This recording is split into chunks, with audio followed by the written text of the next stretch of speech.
Bom, boa tarde, quase boa noite a todos, né? Então, a pronúncia do meu nome, para quem não é fluente em alemão, esse idioma tão simples, é Gewehr, Juliano Gewehr, tá ok?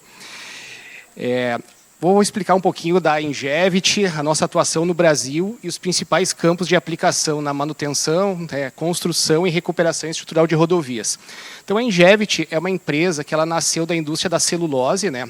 No processo da celulose, na madeira, né? o pinus, no processo da fabricação da celulose, algumas resinas e óleos nobres foram, ao longo do tempo, utilizados em outras indústrias, entre elas a pavimentação. 10 anos atrás, a Ingevity foi criada porque ela se separou da indústria da celulose.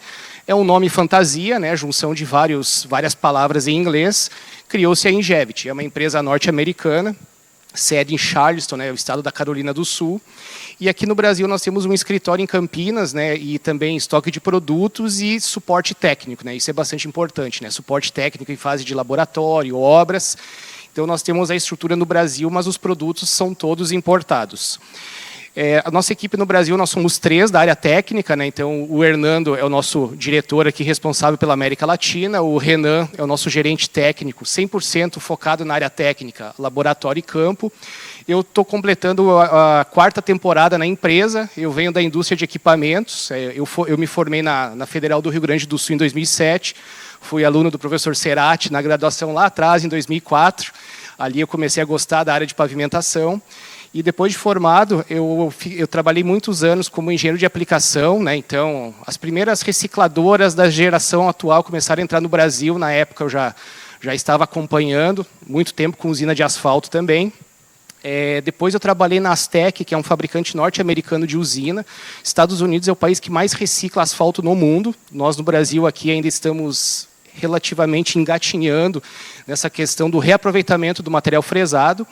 E há 4 anos atrás, acabei vindo para a Ingevity, né? Tive essa oportunidade, aceitei, e eu acho que foi uma troca bem certeira, porque eu pude, com a minha experiência em equipamentos, né, ajudar a empresa a agregar algumas soluções aqui para o Brasil. A nossa linha de atuação, os nossos clientes diretos são as distribuidoras de asfalto. Então, aqui no evento, nós temos a Greca Asfaltos, que vai ter a palestra do Vander, nós temos a CBB, amanhã tem a palestra aí do Emerson Simoso, a Compasa também vai ter uma palestra aí com o Rafael e o Ian, não vi eles aqui, não sei se chegaram ainda, não encontrei eles. Mas aqui a gente tem também o pessoal da Extratura, né? Eu encontrei ali antes o Neto, o Marcão, a NTA, o Gerson, o pessoal da Betonel chegou hoje, aí o Oswaldo. São os nossos clientes diretos. Só que, indiretamente, os nossos clientes indiretos são as construtoras, o DENIT, as concessionárias de rodovias. Então, a gente atua também para prestar suporte para os clientes indiretos. Hoje, nós temos assim, uma atuação mais próxima com as concessionárias de rodovias, mas ficamos abertos aí também para os órgãos públicos. Aqui quero fazer até ressaltar que com o DENIT, a Superintendência de Santa Catarina, antes da obra de reciclagem com emulsão que nós tivemos em Pinhalzinho, a gente teve uma boa troca técnica, né? Nós repassamos informações e a obra, né, ela foi, até onde a gente sabe, um sucesso, né? Foi bem executada, bons resultados. Eu vou estar abordando a questão da reciclagem profunda.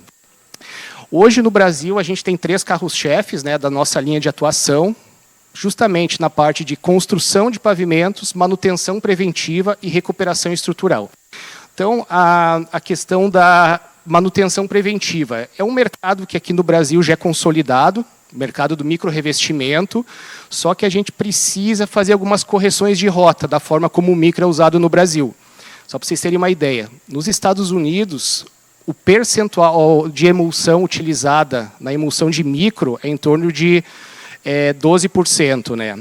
Aqui no Brasil, a gente baixou para 8%. Né? O Hernando, semana retrasada, estava na Colômbia é 11%. Então, por que a gente regrediu tecnicamente? Então, nós estamos trabalhando com algumas concessionárias para fazer com que a gente volte a ter uma aplicação de maior qualidade no micro.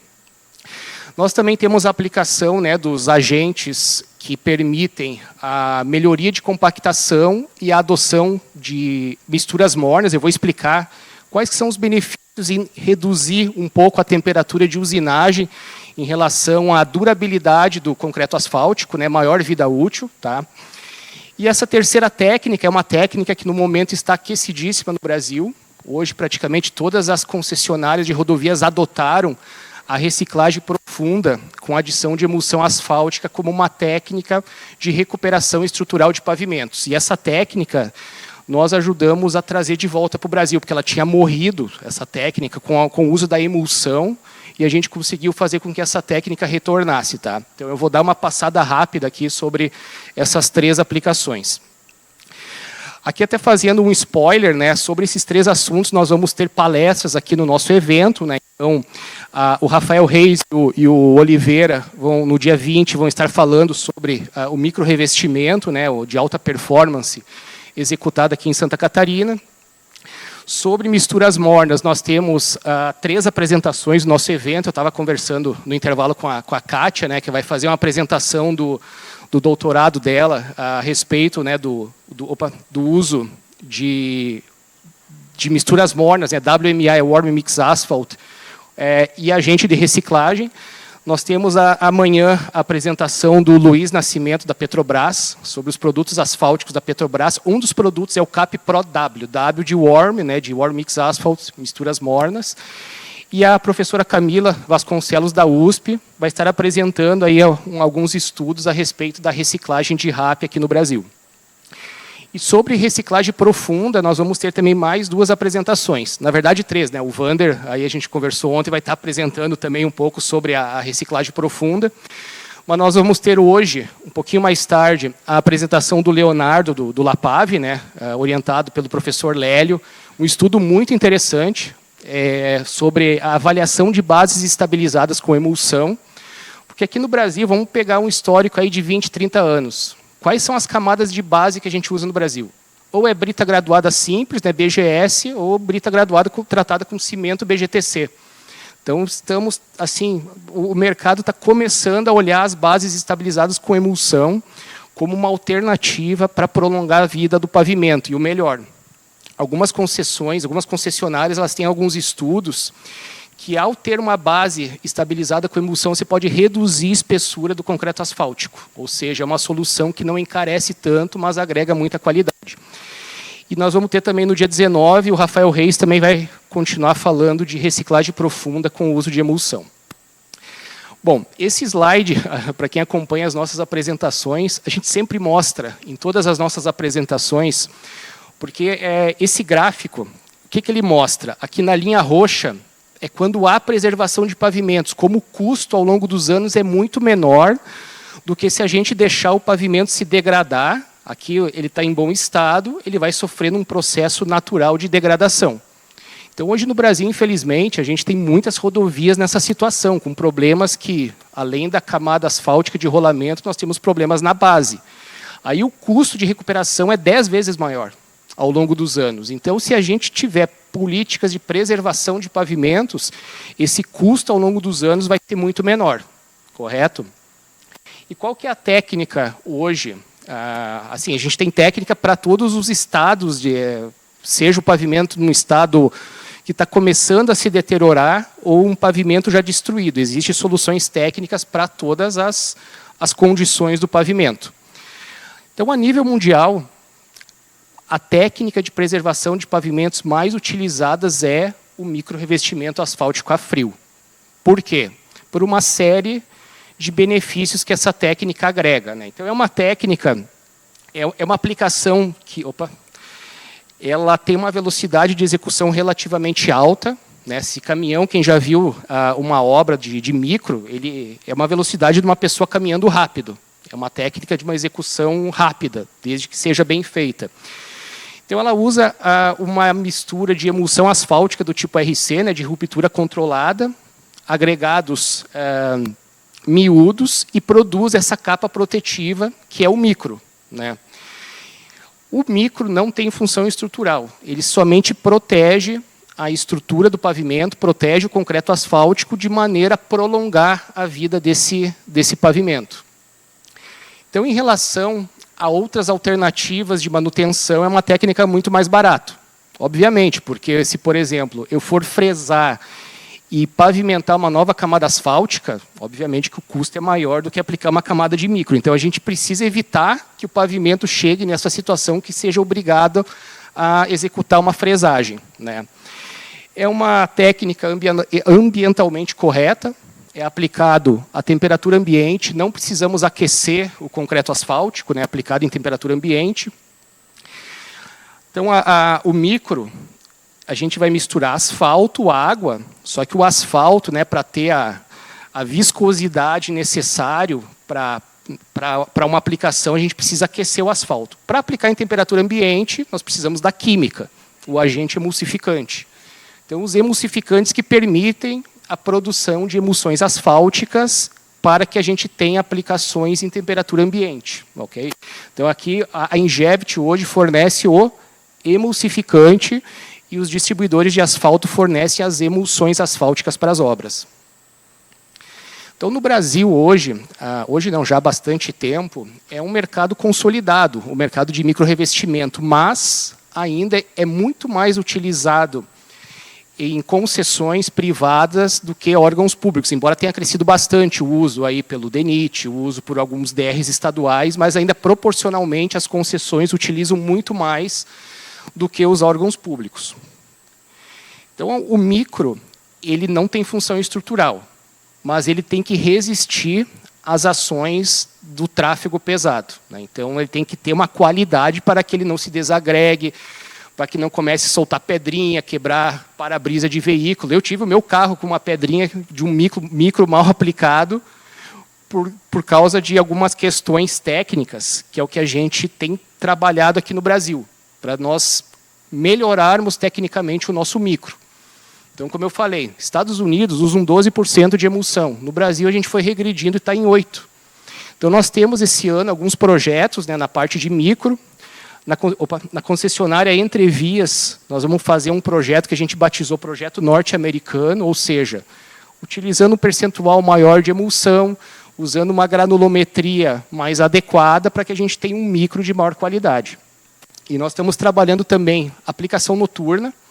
Então, a gente utiliza um aditivo que permite aplicação noturna, porque hoje o micro ele é guiado pelo sol. Tem que estar sol, tem que estar ensolarado para que haja a ruptura da emulsão, a evaporação. Aí você vai aplicar um micro num trecho que pega sombra de árvore, já há uma dificuldade. Então, a gente deixar de depender de sol, de evaporação, e utilizar a química para que a gente tenha um micro bem aplicado. E para temperaturas mais amenas também. Região sul, sudeste, período do meio do ano, a gente tem essa questão da temperatura, usar um aditivo adequado que permita a aplicação nesse período do ano. Bom, segundo assunto, a parte de construção de pavimentos. Como é que a gente atua aqui no Brasil de forma a agregar mais qualidade, mais produtividade na produção do CBUQ, né, do concreto asfáltico? Então, nós utilizamos um aditivo, muita gente faz perguntas que às vezes fica um pouco confuso, né, porque a gente vai numa obra, estamos usando o aditivo para morno, mas eu não baixo a temperatura. Por quê? O aditivo, se ele utilizado a quente, ele garante uma melhor compactação, porque ele agrega lubricidade na mistura, e muitas vezes o pessoal no período de inverno utiliza, mas não baixa a temperatura. Utiliza só para garantir a compactação, fica com medo de baixar a temperatura. Só que a mistura morna, ela pode... Nós fazemos aqui uma redução gradual da temperatura, permite a produção do CBUQ com redução de temperatura. Então, como é que funciona no campo, numa usina de asfalto? Não é que eu vou lá na usina, eu já baixo de 160 para 130, é gradual. Eu vou baixando de 5 em 5 graus, porque depende do tipo da usina, depende do tamanho do misturador da usina. Então, eu vou, caso a caso, verificar até onde que pode chegar essa diminuição de temperatura. Mas aqui no Brasil, a gente, por experiência, sabe que as nossas usinas que nós temos no Brasil, a pelo menos 130 graus chega. Pode parecer pouco, 160, 130, mas isso traz uma diferença brutal em duas situações. A primeira, oxidação. Tem inúmeros estudos. Aqui na USP foi feito um estudo bem detalhado, né, de uma mistura produzida a quente a 160 e uma mistura produzida na faixa de mistura morna a 130, 120. Nos ensaios de envelhecimento, o ensaio de RTFOT, ou RTFOT, como o pessoal chama, tem uma diferença bem considerável nessa questão do envelhecimento da mistura asfáltica quando exposta a altas temperaturas. Ou seja, é um calcanhar de Aquiles que existe na pavimentação, porque na usina o concreto asfáltico já está nascendo com uma certa oxidação. E uma forma de reduzir isso é reduzir um pouco a temperatura. Só que aqui no Brasil, assim, algumas concessionárias, né, seguem a linha aí de baixar a temperatura, mas no geral o mercado ainda não se entendeu a respeito desse benefício. Por quê? Porque a redução de temperatura de usinagem traz para o empreiteiro redução de custo. Só que daí o empreiteiro muitas vezes não quer pagar o custo do aditivo, porque acha que o órgão tem que pagar o aditivo, fica aquele impasse. Só que o órgão público ou a concessão, qual que é o benefício? É ter uma maior vida útil do concreto asfáltico. Então, acho que falta um pouco de entendimento aqui no Brasil. E por isso que essa técnica ainda relativamente não é tão utilizada, não é tão, né, o mercado não comprou ainda essa técnica como um todo. Tá? E o percentual utilizado é muito baixo. Nós estamos falando aqui da casa de 0,3%, ou seja, 1 tonelada de CAP vai 3 litros do produto, é um percentual baixo. Se for asfalto modificado com borracha ou polímero, a gente aumenta um pouquinho, vai para 0,4, 0,5. Se tiver uso de RAP, aí a gente usa um pouquinho mais, vai 0,5, 0,7, mas é um percentual baixo. Tá? E o aditivo, ele fica aqui no CAP, ele pode vir aditivado das distribuidoras de asfalto, ou tem gente que prefere um tambor, e no tambor aqui coloca nos tanques da usina de asfalto. Tá? Então tem as duas maneiras. Aqui uma explicação bem rápida. O pessoal pergunta, tá, mas como é que funciona esse aditivo? Ele é um surfactante. Aí vem a segunda pergunta, o que é surfactante? A gente usa surfactante todos os dias. O sabão, sabonete, detergente é um surfactante. Tenta limpar um copo com gordura só com a água, você não vai conseguir. Você precisa de um surfactante, um detergente. Como é que funciona? Ele tem uma extremidade que interage com a água e uma cadeia que interage com a molécula de gordura. Faz a ponte, você consegue remover a sujeira. E na pavimentação, como é que funciona o surfactante? Eu não sei se alguém aqui já viu uma usinagem que a massa sai, como o pessoal chama no campo, carijó. O que é massa carijó? São agregados, né, com falhas, né, o CAP não aderiu totalmente nos agregados. Então, se a gente usina abaixo de 150, a massa sai carijó, ela sai sem pintura nos agregados. Se eu uso o aditivo, a química do aditivo, ela permite, né, a extremidade ela vai grudar no agregado, a cadeia vai interagir com o ligante asfáltico. Isso permite que eu consiga reduzir 30, 40 ou até mesmo 50 graus a temperatura de usinagem do concreto asfáltico. E aí vem um grande benefício dessas misturas mornas, do aditivo. O aditivo ele tem um formato, em inglês eles chamam de lollipop. Lollipop é pirulito. Tem um formato de um pirulito, né, uma cabeça e um corpo. Essas moléculas, né, milhares delas juntas, elas formam essas esferas que a gente chama de micelas. Qual que é a grande vantagem das micelas? As micelas elas promovem muita lubricidade na mistura. Então, quando a gente aplica uma força de cisalhamento, o que é uma força de cisalhamento? Ocorre em 2 etapas, no misturador da usina e na passagem de um rolo vibratório. A gente tem a aplicação de forças de cisalhamento. Então, isso faz com que a gente ganhe muito poder de compactação por esses planos de deslizamento que ocorrem com o uso do aditivo. Eu até quando eu entrei na Ingevit em 2022, o meu colega, o Renan, falou, não, a gente reduziu 80% passada de rolo. Eu falei, tem certeza? Eu duvidei. Isso que eu trabalhava com equipamentos antes. Ele falou, vamos no campo acompanhar. Então, no primeiro dia, usinamos a quente, sem aditivo, foi lá com o densímetro, o rolo passou ali 8 fechas, né, como se diz, uma ida e uma volta do rolo é uma fecha. No dia seguinte, usinamos a morno com aditivo, diminuiu para 3 fechas. Né? Então, assim, uma redução mais da metade, simplesmente por essa questão de criar os planos de deslizamento. Né? Então, esse aditivo ele é muito importante para alcançar a compactação. Muitos países, incluindo os Estados Unidos, eles pagam bônus por compactação. O empreiteiro atingiu a compactação ali acima do que está especificado no projeto, ele ganha um bônus financeiro. Por quê? Porque compactação alcançada significa vida útil do concreto asfáltico. Né? Se você tem problemas de compactação, o teu concreto asfáltico ele vai ter uma vida útil inferior. Então, assim, a cada 1% de aumento na densidade, a vida útil do pavimento pode aumentar em até 10%. Isso é estudo realizado lá fora. Então, alguns países, a Alemanha também, eles valorizam muito a questão de alcançar a compactação para garantir também uma maior vida útil das camadas asfálticas. Tá? Questão da mistura morna, não é uma temperatura exata, é uma janela de temperaturas, né? Então, geralmente, asfalto convencional, usinado a quente, 160. No Brasil, os acompanhamentos que nós fizemos, a gente baixou para 130, 125. Eu tive ano passado no Uruguai. O Uruguai mudou totalmente a pavimentação para mesclas tíbias, que são as misturas mornas. Então, hoje, o Uruguai, para quem já foi lá, é impressionante a qualidade das rodovias do Uruguai. Óbvio, não tem o mesmo tráfego que a gente, mas, assim, em termos de capricho técnico, eles estão bem à nossa frente. E eles decidiram migrar para as misturas mornas. Então, baixar assim, do 160 para uma faixa ali de 130, 125. No teste que eu fui lá fazer com uma empreiteira local, o empreiteiro falou, vamos ver até onde vai. Foi até 120. Então, alguns exemplos legais assim para compartilhar. E a questão do envelhecimento, né? O pavimento asfáltico, ele vai ter um envelhecimento de curto prazo e vai ter um envelhecimento de longo prazo. Longo prazo, envelhecimento em serviço, não tem controle. É exposição ao sol, variação de temperatura, chuva, vai ter um processo natural de degradação. Só que o envelhecimento de curto prazo, que ocorre na usina de asfalto, isso a gente pode diminuir. E a forma como a gente pode diminuir é reduzindo a temperatura de usinagem. Tá? Então, esse envelhecimento ele é muito agressivo e tem como nós reduzirmos esse envelhecimento. Então, aqui, como eu falei, né, a gente sempre leva um densímetro na obra, verifica passada de rolos, né, tem uma redução brutal aí na questão da passagem de rolos, né, na compactação. E aí, aqui no Brasil, eu queria fazer ressaltar a questão do uso do RAP. Então, o uso do RAP, o pavimento asfáltico ele vai sofrer um processo de envelhecimento.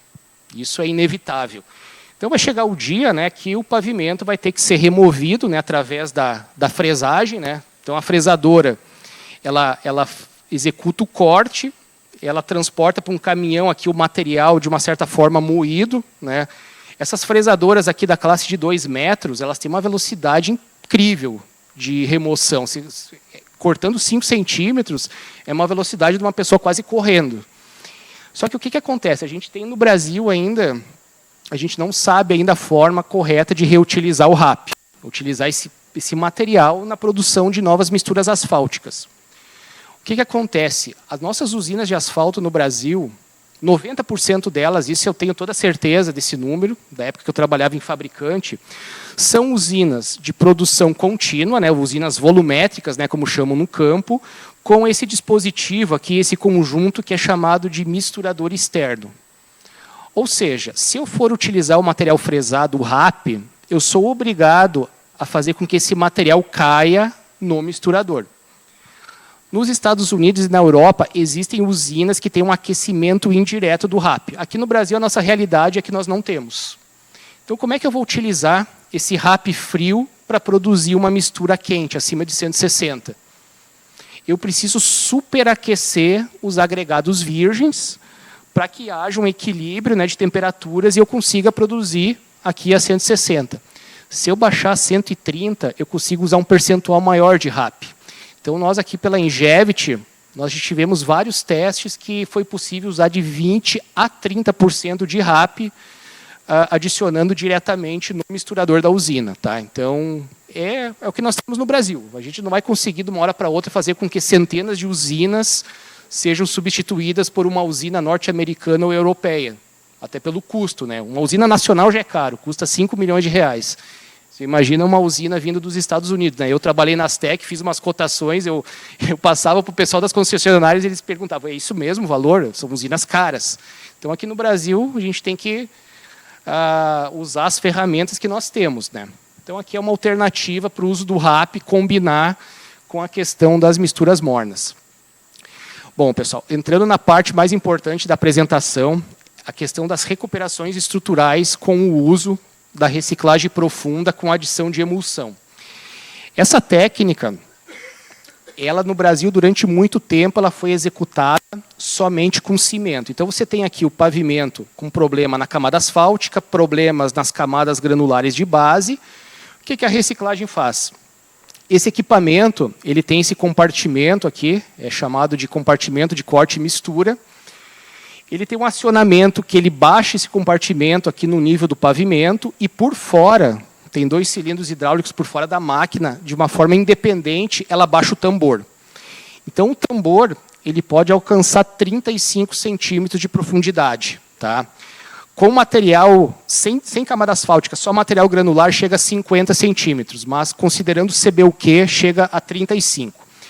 Então o equipamento, numa passada única, ele corta camada asfáltica, camada de base, e nesse corte a gente pode adicionar materiais de reforço. Então, no Brasil, durante muito tempo, se usou apenas o cimento. E a emulsão, ela veio aí alguns anos atrás. A recicladora ela tem um sistema que ela injeta emulsão dentro do compartimento de corte e mistura. Então, a gente cria uma camada estabilizada com emulsão asfáltica, que traz uma série de vantagens para o pavimento. Para quem nunca viu uma máquina trabalhando, uma recicladora, essa aqui é Pinhalzinho, BR-282, olha o estado que estava o pavimento, recicladora conectada num caminhão de emulsão, olha quanto, aqui esse dia fizeram 600 metros lineares de faixa, é uma produção bastante alta que um equipamento desse alcança. Essa técnica, para começar, ela utiliza 100% dos materiais existentes. Então, assim, o conjunto pode estar em mau estado, mas unitariamente os agregados eles estão intactos, né? Tinha um consultor que ele falava uma frase assim que eu achava bem interessante: não existe pedra velha nem pedra nova. Acho que a pedra mais nova que existe tem 300 milhões de anos. Então a gente tem que usar o material que está na pista, né? Redução de transporte de materiais. Pô, a gente está utilizando o material que já está na pista, então reduz drasticamente o custo de transporte, consequentemente reduz o custo da obra também, né? Nós tivemos acesso a uns estudos feitos por uma concessionária faz uns 3 anos, considerando opção 1, fresagem, reconstrução. Opção 2, reciclagem profunda com emulsão. Sabe qual foi a diferença de custos? 25%. É bem considerável essa diferença de custos, né? 25%. Outra grande vantagem da técnica, retorno do tráfego no mesmo dia. 2 horas. A gente pede assim, 2 horas, tempo de cura inicial, para você liberar o trânsito em cima de uma capa selante, de uma forma provisória. CBUQ depois de 1 e 2 dias. Mas você pode liberar provisoriamente depois de 2 horas. E o que a gente tem observado na parte técnica das reciclagens com emulsão? Aumento da capacidade estrutural, resistência à tração e módulos resilientes altos, muitas vezes próximos ao próprio CBUQ.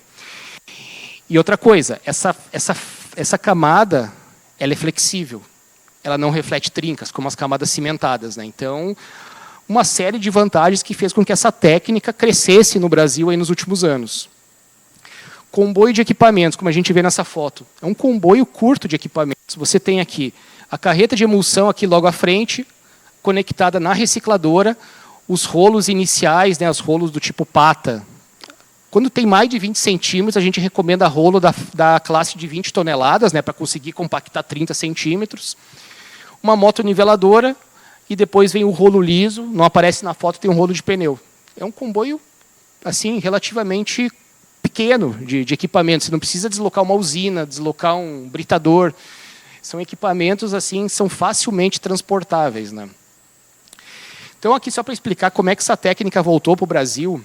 Em 2018, eu não estava na Ingevity, eu entrei em 2022. Só que naqueles anos, 2018, 17, 16, eu trabalhei na Virteg, né, que é o fabricante da recicladora, e nesse ano eu viajei umas 3, 4 vezes para o Peru. Então, o Peru, eu achei bem interessante o que eles fizeram lá. Eles testaram várias técnicas e depois chegaram na conclusão qual que deu mais certo. A que deu mais certo foi a reciclagem com emulsão. Então, nós fizemos, eu não estava na Ingevity na época, uma visita técnica no Peru, com distribuidores de asfalto, a construtora Nelvia, a construtora foi junto. E a partir de 2020 nós começamos com os primeiros projetos, eram projetos curtos, 1, 2, 3 quilômetros, até a obra 4, Fernão Dias. Já caiu assim, um teste de fogo, né? A Fernão Dias é uma das rodovias mais movimentadas do Brasil, 11 quilômetros de reciclagem na Fernão Dias, com diferentes tipos de camadas de base. Então, ali em diante, a técnica ela decolou. Essa foto aqui é bem interessante. O que a gente vê aqui? Ó? Aqui foi um trecho que pegou camada de BGTC, a gente vê por um aspecto aqui mais cinza, e aqui embaixo um trecho que pegou uma camada que era uma mistura de solo brita. E aqui a recicladora, né, após a adição da emulsão, só que aqui, embora o aspecto parece que só tem um solo compactado, tem a emulsão incorporada nessa camada, né. Ano passado, na Paving Expo, nós convidamos o pessoal da Arteris. A Arteris, a concessão mudou, passou agora para a Motiva, né, a antiga CCR, mas ano passado ainda estava com a Arteris. Nós convidamos eles para apresentar no nosso painel na Paving Expo os 2 anos de monitoramento pós-obra da Fernão Dias. E os números foram impressionantes. O que eles mostraram? Esse trecho de 11 quilômetros, nos anos anteriores, eles tinham uma média de intervenção acima de 100 intervenções pontuais de defeitos que apareciam nesses 11 quilômetros. Após a reciclagem, no ano 1 e no ano 2, vocês sabem para quanto que caiu essas intervenções? Metade? Não, caiu para 4. Um ano foi 4, outro ano foi 6. Então, eles baixaram de 100 intervenções para 4 num ano e 6 no outro. Então, assim, acho que é um case. Foram 2 anos de monitoramento que mostra que a técnica, mesmo enfrentando essa dificuldade de bases diferentes, ela proporcionou bons resultados, né? Nós tivemos em Santa Catarina a obra do DENIT 282, ali em Pinhalzinho, próximo a Chapecó. Foram 36 quilômetros o total, né, de reciclagem executada. O pessoal do DENIT, ali, antes dessa obra, a gente trocou bastante informação técnica, né? Nós repassamos a nossa experiência. E por que utilizaram a emulsão aqui em vez do cimento? Porque o cimento, se a gente for olhar a norma, pede 3 dias de cura. Como é que você vai fechar a 282 3 dias? Então, você precisa de uma liberação mais rápida. Aqui, 2 horas, você já pode liberar provisoriamente o tráfego em cima de uma capa selante. Foi o que fizeram. E ano passado a gente teve aqui na Entrevias também, 12 quilômetros de extensão. Aqui foi outro desafio, porque pegou muito solo argiloso, com alta umidade. Então, quando a gente enfrenta um solo com uma umidade alta, o que a gente faz? A recicladora ela passa, primeiro abrir o material, deixa secar. Teve trecho ali que estava 15% de umidade, teve que ficar 2 dias secando. Aí, depois de 2 dias, entrou a recicladora aplicando a emulsão asfáltica. Ano passado, Eco-Rodovias também, com alguns projetos, né? Nós tivemos essa aqui na 050, em Uberaba, 14 quilômetros. Nessa obra eu visitei. E nessa obra do Rio de Janeiro, essa aqui é a Rio Minas, 32 quilômetros de faixas recicladas, né?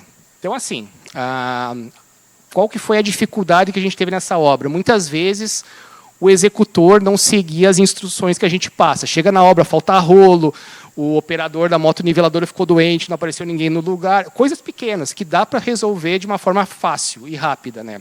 Fora esses pequenos inconvenientes, as obras foram bem executadas. Concessionária EPR, está começando agora projetos, né, de reciclagem profunda, né? Então, teve alguns trechos experimentais aqui no Paraná, vão ter outros agora saindo na sequência.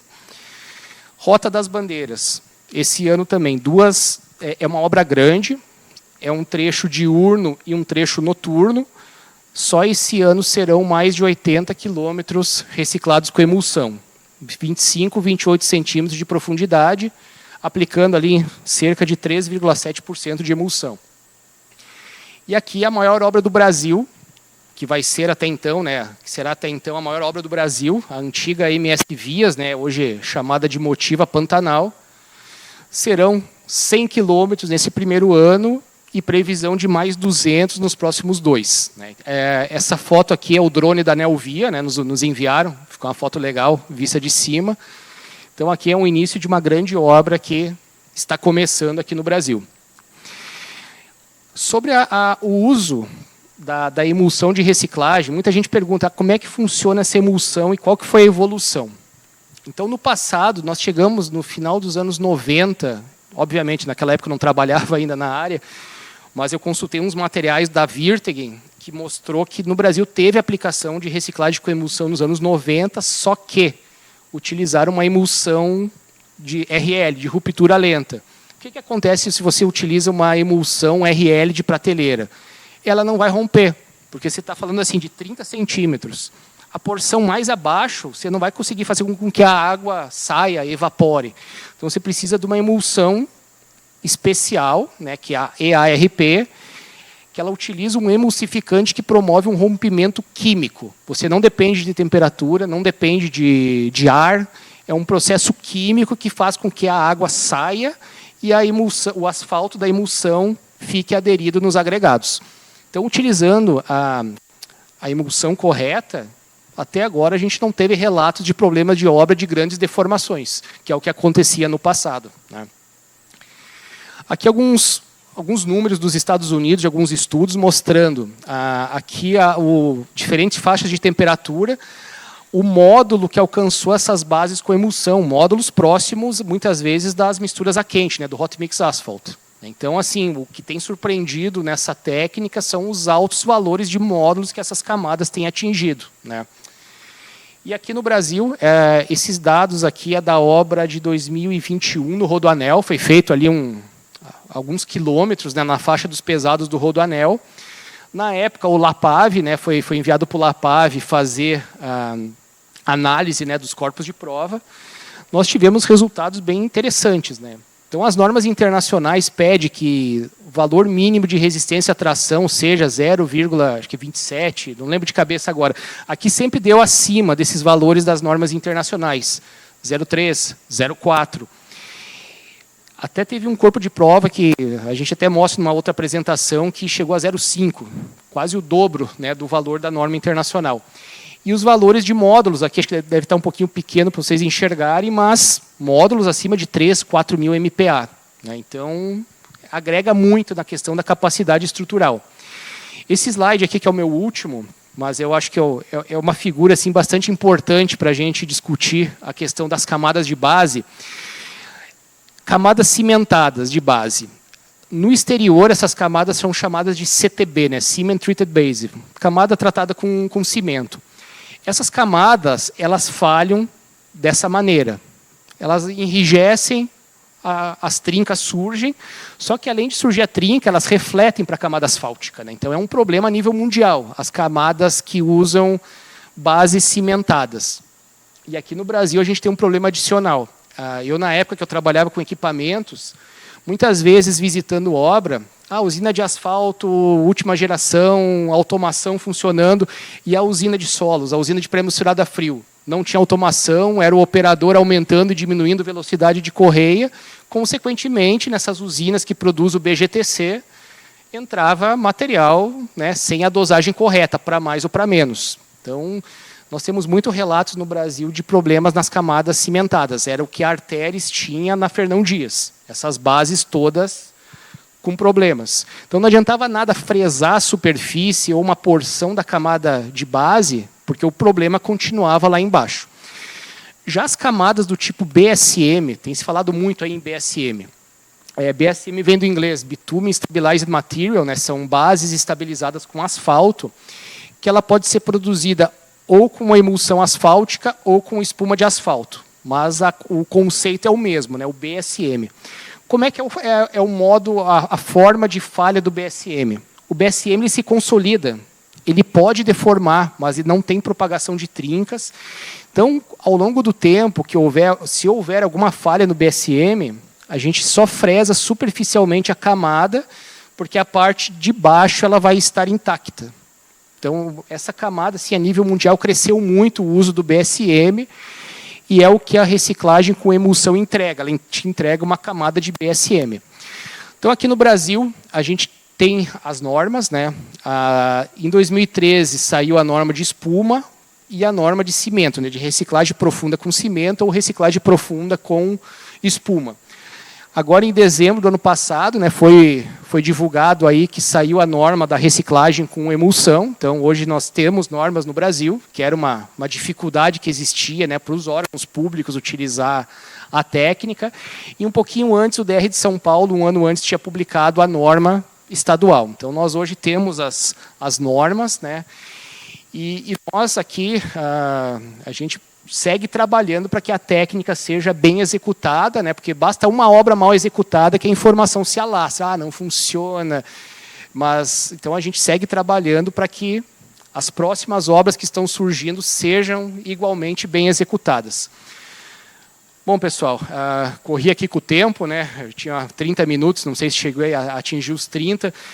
Deixo aqui o meu contato, e-mail, telefone, e assim, como eu mostrei naquele slide lá atrás, os nossos clientes diretos são as distribuidoras. Os clientes indiretos é o DENIT, é a Secretaria de Infraestrutura, são os DRs estaduais. Nós ficamos à disposição para consulta, para até mesmo, a gente estava discutindo no intervalo, realizar um treinamento de boas práticas. A gente vai no campo, vê o pessoal não sabe operar rolo, não sabe configurar mesa de vibroacabador, então nós ficamos à disposição aí.